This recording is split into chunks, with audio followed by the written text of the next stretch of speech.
everyone, and welcome to this month's installment of eCapital Advisors Oracle PBCS updates. Before we get into the updates for July and new enhancements involved for PBCS, just a quick reminder for those of you returning to our webinar series this month, as well as those of you who are new to the series. Just a bit of background on who we are at eCapital Advisors. We are a primarily business analytics consulting firm based out of the Twin Cities. What we really look to do is partner with our clients both on the technological and business fronts to deliver projects that increase the value of your organization, looking at things like business transformation and technology solutions with a business acumen, really looking at what your goals are as an organization and being able to partner with you long-term to reach your needs and deliver solutions that are going to drive value within the organization. A bit more about us here. We are an established organization, 80+ employees. We do over $20 million in revenue, and we are growing. Right now, we have resources across the U.S. as well as clients that we've worked with internationally. Some of the areas that we specialize in start kind of from the ground up with system architecture. Other things we look at are implementations of technology, projects having to do with business analytics, advisory services, road mapping, both for data and your organizational goals. We do hosting services as well as managed services contracts. And we also work with things like data visualization, different modeling and predictive analytics. Things like that within the sphere of enterprise performance management. Here's a slide showing some of the industries that we've worked with. So some of our clients come from the retail industry as well as healthcare, financials, manufacturing, education, and transportation, as you can see. And you can see some of the logos up there. We've definitely worked with many established clients across a bunch of different landscapes, kind of rounding out our experience and our knowledge base as well along the way, creating resources for us that have knowledge and expertise that we can provide the best solutions that we can when it comes to your company's needs, regardless of what industry you come from. Another look here at some of the clients that we've worked with over the years. Definitely a few Fortune logos up there which are recognizable. Again, just showing that we've got experience across a bunch of different industries where we've been able to drive client success over the years and look to continue to do so as we partnership with our clients and look to meet your needs. So today, the voice you're hearing right now is Jay Adler. I am an EPM consultant with eCapital Advisors, and I am joined today by Eric Milbrandt, who's a senior EPM consultant with eCapital. So we'll be taking you through the July 2018 PBCS updates for this month. And what we really look to do in this webinar series, for those of you who are new to it, is we look at the release notes that Oracle puts out every month. So each month, Oracle produces both enhancements and bug fixes, which they then push out to their planning and budgeting cloud service offerings instances to their customers. And what we do is we go through these updates. We vet through what are kind of the important pieces of what's new to the implementation, and we do kind of the work in the background to test out and look to see what's coming down the pipe and what's involved there. And then with this series, our aim is to inform our partners, making sure that you know what functionality is going to become available in the current month, as well as having a good understanding of things that are going to change within your environment, just based on the update schedule. And so they push out the updates first to their test environments, and then later on, as most of you know, the production updates get pushed out. So we look to position you to leverage new functionality to the best of your ability. So with that, we'll start out with just a quick background on what PBCS is and how it can best be used for your organization for reporting and analysis.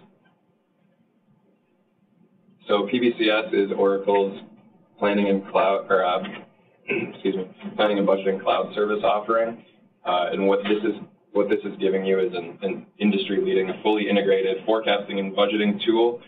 This is all based around a simplified interface where you're able to bring your organization's data into a consistent and digestible format. The way that you then interact with that is through a few ways. So one example would be integrated data forms, both pre-built and custom made by you in order to input data and perform analysis. You also have the ability to perform real-time calculations and aggregations based off of those forms, and to run business rules as well to perform your data processing for your forecasting or budgeting cycle. PBCS also comes integrated with some reporting and dashboarding right into the interface, so that you're able to perform that high-level or detailed analysis as you see fit to get the most out of your financial data. So when we talk about why you would choose PBCS as your platform as opposed to, say, an on-prem, the first key piece for this would be faster innovation. So what I mean by that would be talking about upgrade cycles. So I think, and a lot of you in the space have experience with this. We know that with on-prem upgrades for software, these can be both costly and time-consuming to complete a full software upgrade. There's a lot involved there from a resource standpoint as well as cost. And I think what we see with PBCS implementations is a shorter look at that upgrade cycle, being more efficient. When you're using this subscription-based PBCS model, the enhancements, as we cover in this month-to-month, are coming out automatically to your system at no cost apart from your subscription fee. So what you see is a constant improvement in functionality without having to perform upgrades at scheduled intervals. And when your enhancements come out, you're able to look through and actually determine which enhancements you can then use to get the most out of your implementation. And leverage what becomes available as time goes on, which is pushed automatically from Oracle. Another benefit that we see is faster deployment time. So you talk about upfront startup of an implementation. Ultimately, we're seeing lower costs with our clients when it comes to setting up infrastructure as well as IT maintenance costs. Again, being the cloud-based subscription model, you are getting functionality pushed out to you without having to upfront set up all the servers and everything for your implementation. And we also see as you integrate more and more with the cloud that you get a little bit more seamless with your approach if you have multiple cloud-based products to kind of round out that approach towards planning and forecasting using different technologies. Another benefit that we do see of PBCS as well is a lower risk, actually. So if you think about an on-prem implementation, a lot of times you'll have risk of downtime just based on the nature of how the technology works. And I think there's always a risk involved when you're going through things like a critical close period and things that can come about that would cause you to have downtime, whether it's system failures or other reasons. And when it comes to PBCS, Oracle's done a really good job of making sure that they're really getting close to hitting their stated 100% uptime. I think the only downtime we really see is when it's actually scheduled for maintenance and for pushing updates, things like that. And even downtime in that case is very well documented and communicated so that customers are able to stay in the loop and know when that's coming. So on top of PBCS, just a reminder here about EPBCS, which is Oracle's Enterprise Planning and Budgeting Cloud Service. Difference here would be, one, it's a different licensing model from the standard PBCS. What's involved is some prepackaged modeling for different purpose builds. We'll get into this a little bit later too. But at eCap, one thing that we do is we go in and we can look at PBCS versus EPBCS and be able to work with our clients to be able to determine what the best route is based on the functionality that's available, because these two different products, again, they have different licensing model, but also they come with different capabilities depending on what your goals are. And we definitely see that play out. So it's a good conversation to have to think about which product is really right for you and your organization. Another benefit of PBCS and EPBCS would be the SmartView Excel add-in, which is Excel but also multiple Microsoft products. And SmartView, I think we all know as users of the product, is a really powerful tool.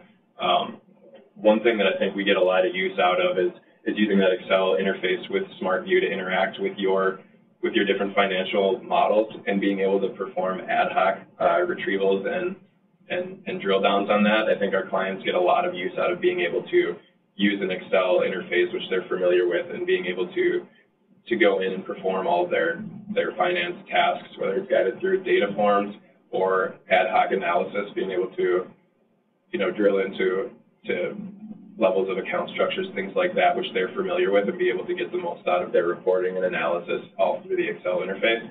So definitely a big benefit of using the Oracle PBCS product. We do also see that you're able to use SmartView with PowerPoint and Word as well. And while there might not be that many use cases for Microsoft Word and SmartView, we do see some ability to perform some value-added reporting to things like monthly reporting slide or PowerPoint slide updates, things like that, being able to bring some of that analysis into the PowerPoint. Again, just more functionality that's available to you. The next piece here, we'll get into the features that are new for the July update this month. And what we're seeing in July is a couple enhancements related to PBCS, including some of the bigger ones would be added commands using EPM Automate, which we'll get into later, as well as some updates for your interface cards that you'd use in the PBCS interface, especially when it comes to now being able to look at different data management functionality and being able to access that through customizable cards. And there are some updates for the enterprise PBCS as well this month, and we'll get into this more as well. But what we're seeing here is some updated enhancements mostly to workforce planning this month. So there's going to be some good capabilities that become available in the month of July, and so we'll get into that. Just a reminder to you, there is Oracle Cloud Customer Connect, which is available to all users.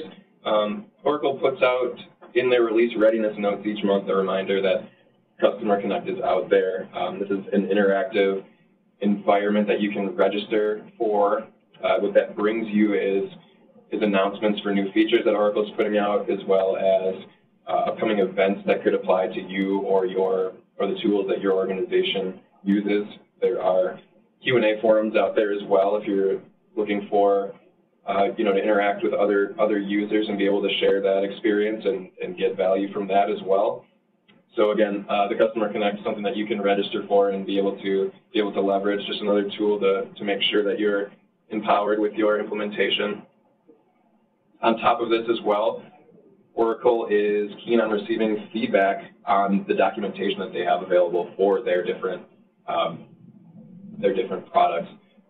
So one thing that they look for is not only feedback on the documentation that they have available, but also suggestions for added documentation that they could put out there to their standard docs. We do see that they are pretty good about being open to making changes to their documentation and working with their customers on that. Even things like now in the newer world, they're adding videos and things like that to their docs. So it is getting better, and I think we see that in general. They do a good job, and they're open to feedback. So you're always welcome to submit feedback to Oracle on what you're seeing when it comes to working with their tools and the documentation that they provide. So this month for July of 2018, we are seeing that enhancements are being pushed out to your environment on July 6th to test, and then those enhancements are being moved subsequently to production environments when July 20th rolls around. So that's when you can look to see these hit your environment and be prepared to the best of your ability. And with that now, I will hand things off to Eric Milbrandt to take you through this month's update on PBCS enhancements. Thanks, Jay, and thanks again for tuning in today, everyone, to our July PBCS update webinar. So the first update we want to talk about is that there is a new version of the EPM Automate utility, which again is that command line interface that you can download and create scripts for automating things within your cloud environment.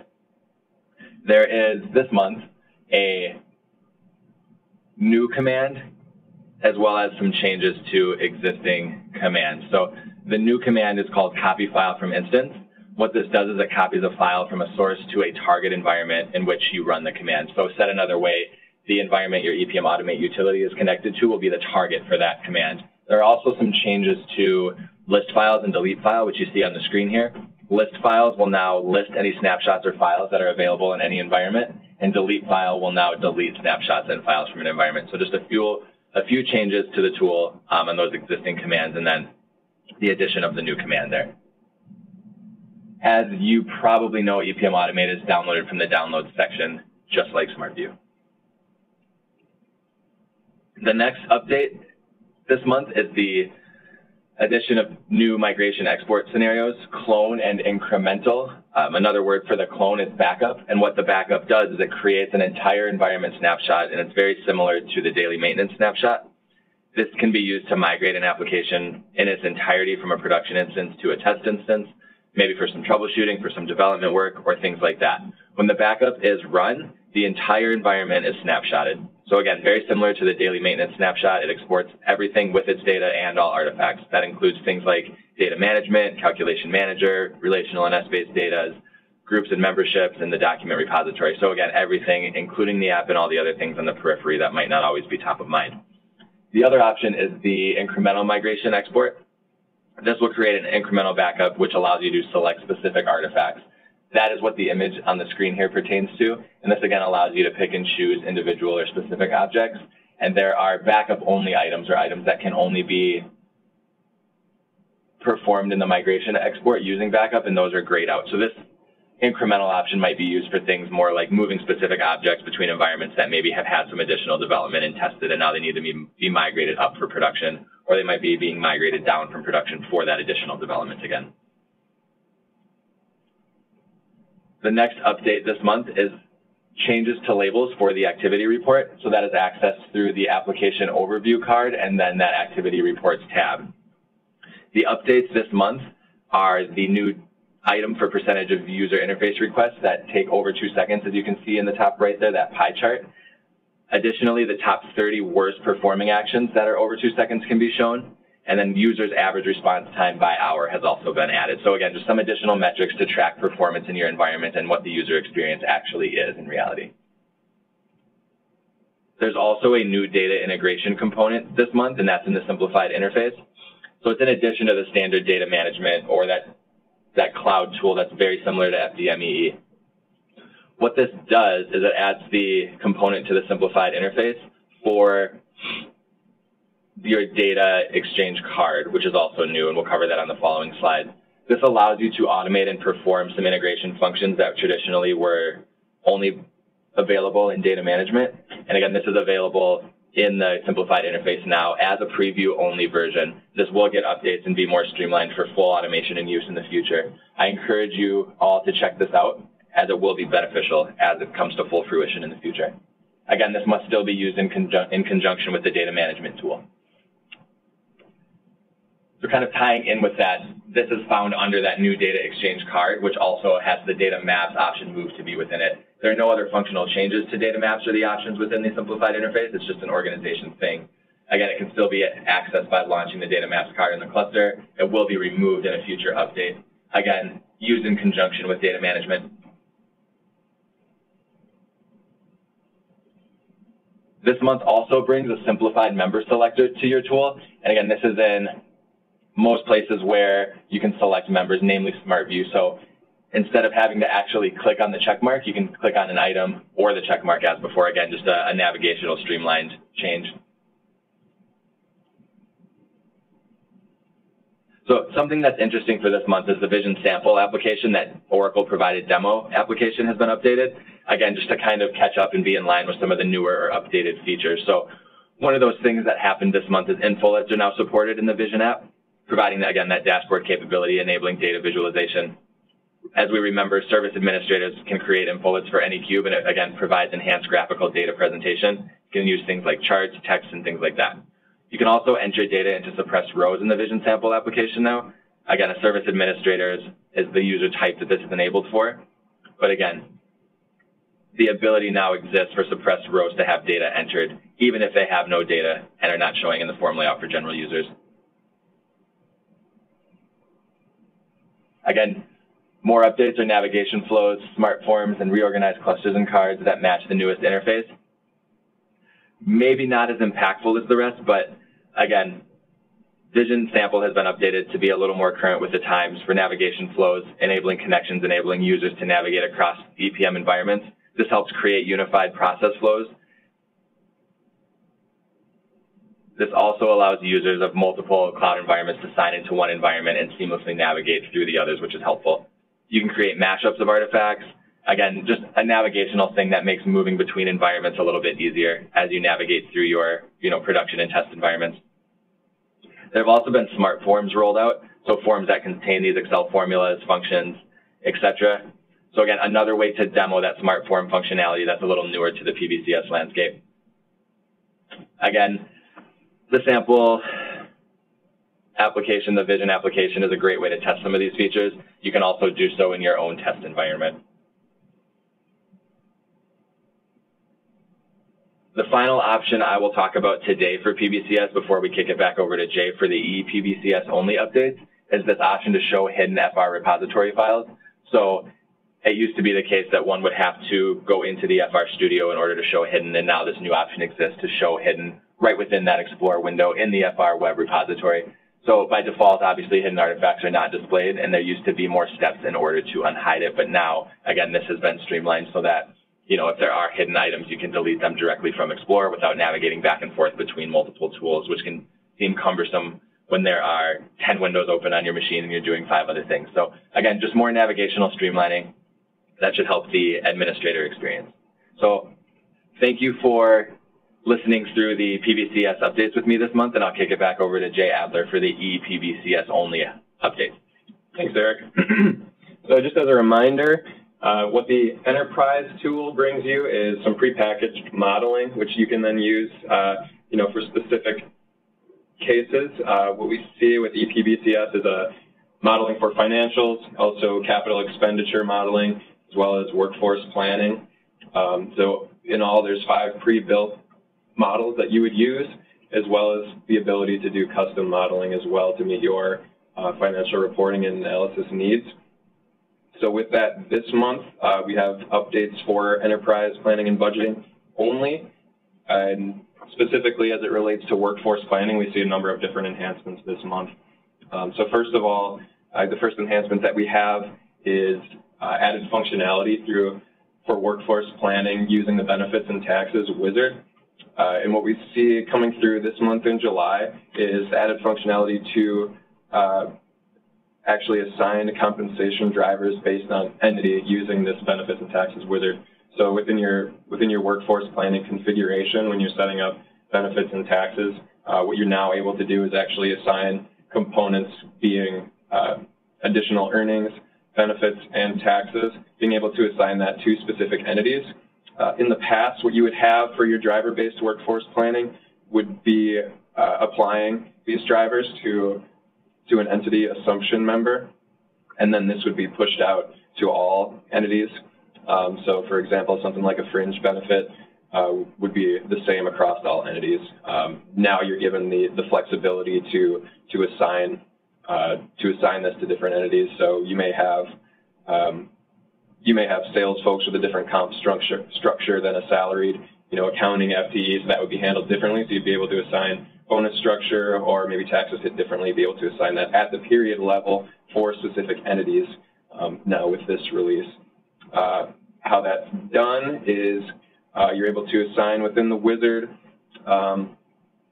excuse me, down to the entity level, and then you have the option to also copy rates across entities as well. So if you want to assign values to a single entity, you can then move that out to others as well. So you can kind of take advantage of what was already there to begin with, and then apply that across the board as well.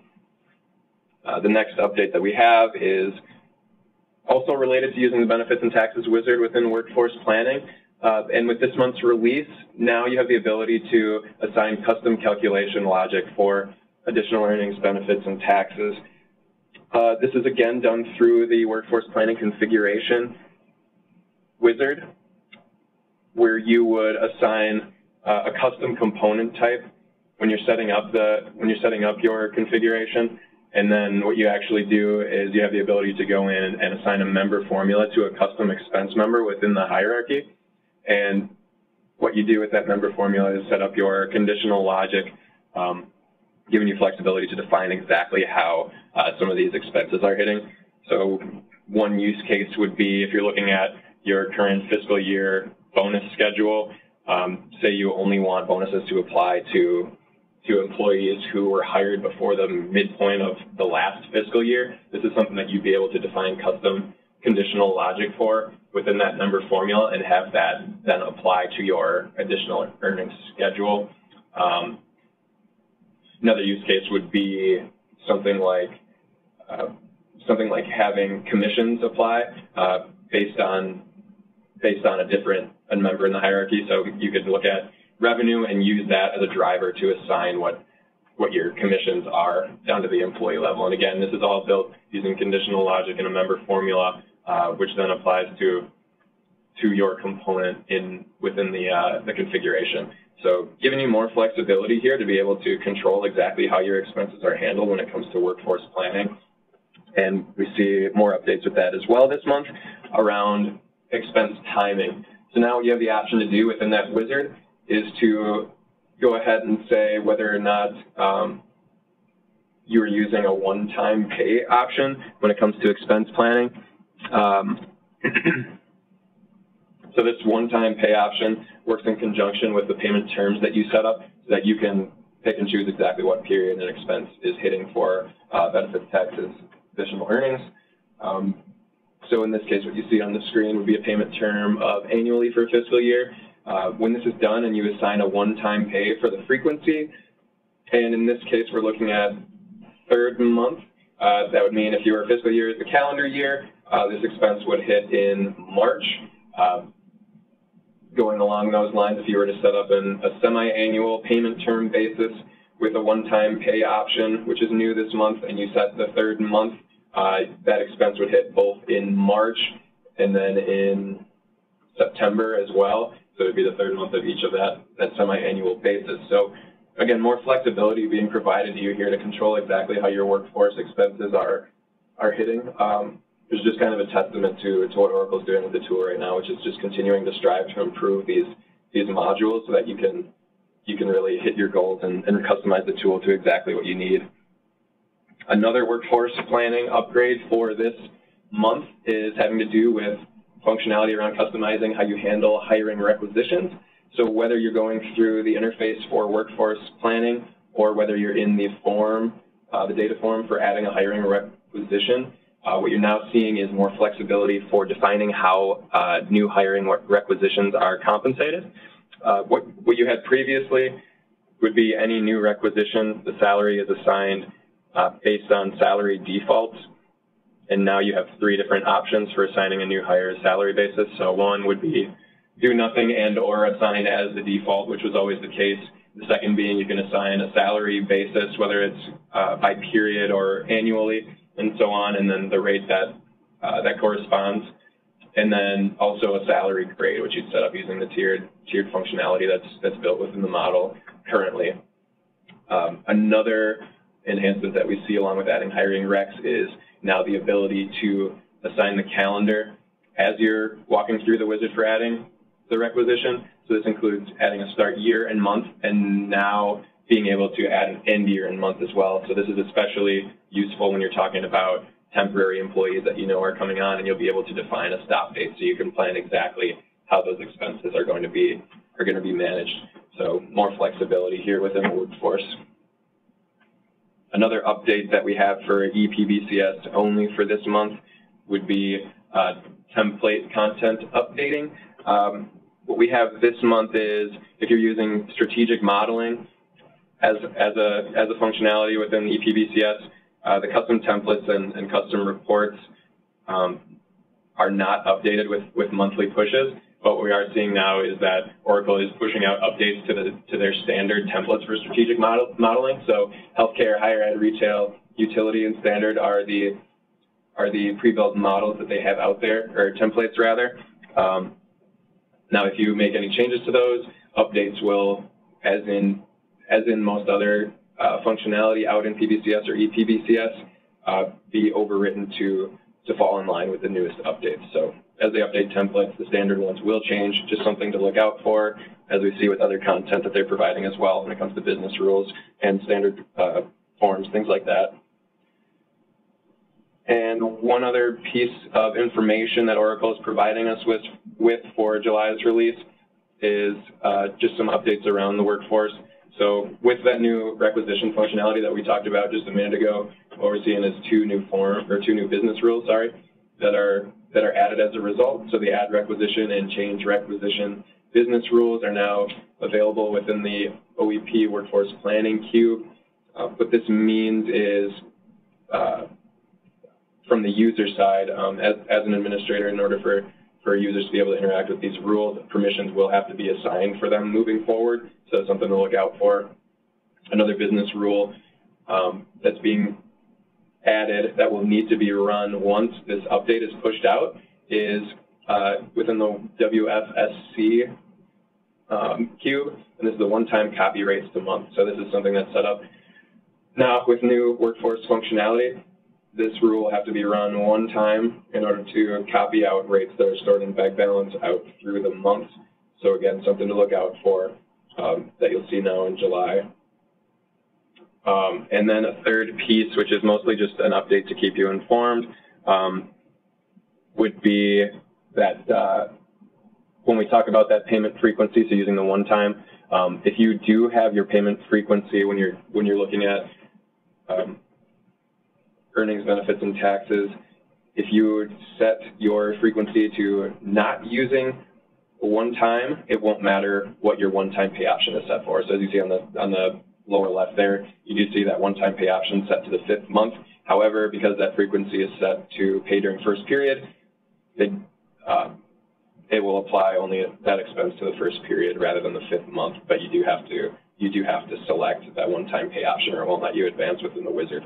So just something to keep an eye on. And with that, we'll keep moving along here with some updates that are coming up, and I'll hand it back to Eric. Thanks, Jay. Thanks for the EPBCS updates overview as well. I know there aren't always that many in a month, and so this webinar is getting a little lengthier than what you all might be used to, and so we'll try to wrap it up here shortly. So not a ton to talk about with support updates other than that classic dimension editor is continuing to be phased out by notification sometime in the October 2018 timeframe. And again, it's just getting rid of that classic dimension editor look and feel, as those of us who have used the tools for many years are used to in the classic planning or on-prem version, and getting more towards that PBCS look and feel in the bottom right there. So again, look for that and look to get comfortable in that coming later in the fall. Again, thank you for joining and listening to this month's July PBCS webinar. There were quite a few updates, so hopefully this is something you find helpful, and we'll continue to do this monthly in the future. And a quick reminder, if you haven't subscribed to our updates, please do so at the URL in the bottom right of the slide, that eCapitalAdvisors.com/Oracle PBCS update. What this will do is it will keep you in the know and up to date on when these webinars are being posted, and so you can watch them and stay in the loop. It also contains a nice repository of all past webinars in case you'd like to go back and get some more information on a feature you see in that nice PBCS PDF guide that Oracle's providing on a monthly basis. Again, thank you for joining Jay and I today and for subscribing to the eCapital webinar. Feel free to reach out with any questions. I'm emailbrant@eCapitalAdvisors.com, and Jay is jadler@eCapitalAdvisors.com. We look forward to speaking with you, working with you, and we can definitely provide a deeper view of any of the functionality for your organization if you would find it helpful or are considering the tool you would love to see.